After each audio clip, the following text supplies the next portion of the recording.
Good morning students. Previous class के अंदर हम लोगों ने हमारा चैप्टर चुनाव और प्रतिनिधित्व स्टार्ट कर दिया था। इसके अंदर मैंने आप लोगों को लोकतंत्र के प्रकार में प्रत्यक्ष और अप्रत्यक्ष लोकतंत्र जो है उसके बारे में जानकारी दे दी थी। आज हम इसी क्रम में हमारा जो नेक्स्ट टॉपिक है वो है भारत में चुनाव की व्यवस्था किस प्रकार की है, भारत में कौन सी चुनाव व्यवस्था को अपनाया गया है, इसका अध्ययन हम करेंगे। देखिए, चुनाव जो है उनकी जो व्यवस्थाएं हैं उसमें सबसे फर्स्ट नंबर पर जो आती है वो आती है जो सबसे आगे वही जीते। ये जो सिद्धांत है इसमें क्या माना गया है, अगर अपन इंडिया की बात करते हैं तो भारत जो है उसमें चुनाव की एक विशेष प्रकार की जो विधि है उसको अपनाया गया है और इस व्यवस्था में उम्मीदवार को, मतलब जो भी कैंडिडेट है, जो भी उम्मीदवार है, उसको अगर अन्य उम्मीदवारों से अधिक वोट मिलते हैं तो उसको निर्वाचित माना जाता है। कहने का मतलब क्या है, जो उम्मीदवार सबसे ज़्यादा वोट जो है प्राप्त करेगा अन्य की तुलना में, उसको निर्वाचित घोषित किया जाता है। ठीक है। और इसके लिए क्या होता है, जो विजयी उम्मीदवार होता है उसको कुल जो वैध मत हैं उनका बहुमत प्राप्त करना आवश्यक नहीं है। मतलब कि टोटल उसको बहुमत मिलना ज़रूरी नहीं है, बस उसको क्या ज़रूरत है, अन्य उम्मीदवार जो हैं उनसे अधिक अगर उसको वोट जो है वो प्राप्त हो जाते हैं तभी उसको विजयी घोषित कर दिया जाता है। ठीक है। और ये जो विधि होती है इस विधि को ही कहते हैं जो सबसे आगे वही जीते। मतलब जिसको वोट सबसे अधिक मिले हैं उसी की ही जीत जो है वो इसमें मानी जाती है।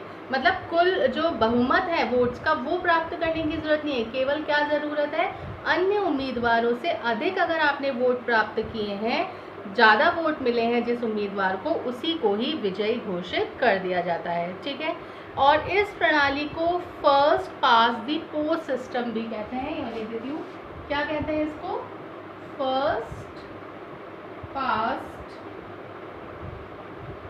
दी पोस्ट सिस्टम। ठीक है। फर्स्ट पास्ट दी पोस्ट सिस्टम जो है वो इसको कहा जाता है। अब इस विधि में पूरा देश जो है उसको 543 जो निर्वाचन क्षेत्र है हमारे उसमें इनको बांट दिया जाता है और प्रत्येक निर्वाचन क्षेत्र जो होता है वहाँ से एक प्रतिनिधि जो है उसको चुना जाता है और उस क्षेत्र से जिस, मतलब जैसे पार्टीज़ हैं उन्होंने अपने कैंडिडेट जो है वो खड़े किए, प्रत्याशी खड़े कर देते हैं और उन प्रत्याशियों में जिस प्रत्याशी को सबसे ज़्यादा वोट जो है वो मिलते हैं उसको ही निर्वाचित घोषित कर दिया जाता है। ठीक है। तो वो आपको ये समझ में आया होगा कि जिस उम्मीदवार को सबसे अधिक वोट मिलेंगे चुनाव में उसकी ही जीत जो है वो मानी जाती है। ठीक है।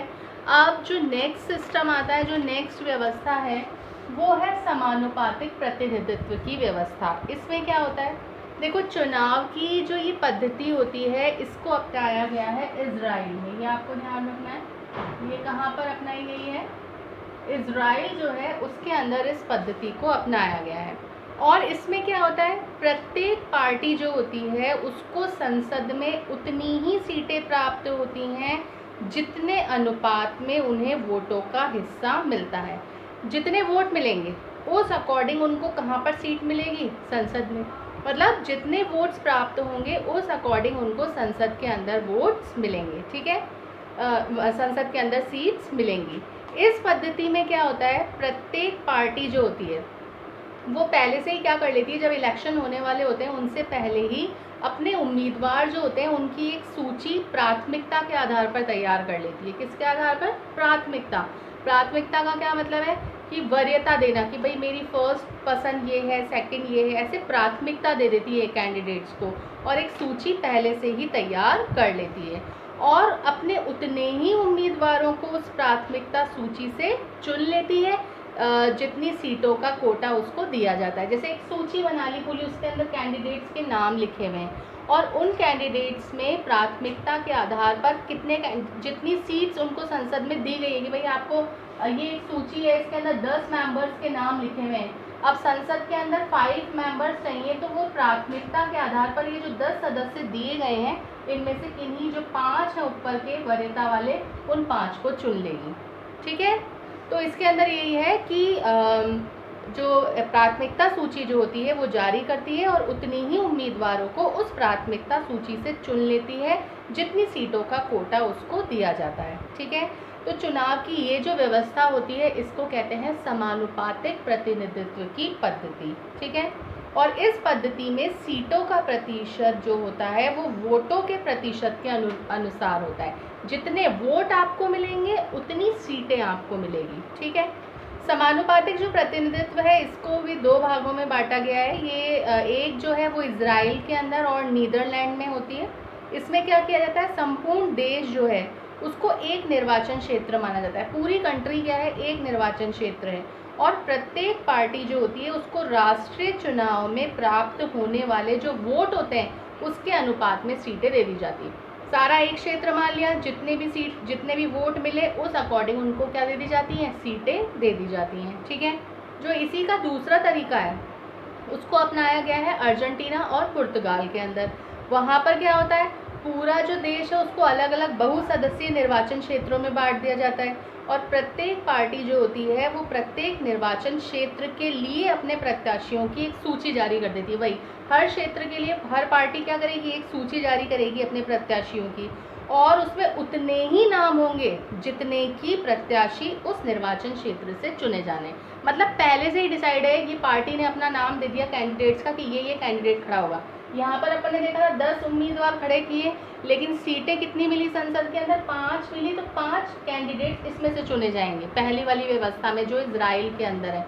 लेकिन यहाँ पर जो अर्जेंटीना के अंदर है उसमें क्या है, बहुसदस्यीय निर्वाचन क्षेत्र है, और पार्टी से एक पार्टी जो पहले से ही जो सूची देगी उसके अंदर उतने ही नाम होंगे जितने सदस्य चुने जाने हैं। ठीक है, तो इस पद्धति में जो मतदाता होता है वो राजनीतिक पार्टी को वोट देता है, प्रत्याशी को वोट नहीं देता। मतलब कैंडिडेट को वोट नहीं देता, जैसे इंडिया के अंदर है कि जो सबसे ज़्यादा वोट मिले जिसको मिलेंगे वो जीत जाएगा। यहाँ पर क्या होता है, यहाँ राजनीतिक पार्टी को वोट मिलता है, ना कि प्रत्याशी को।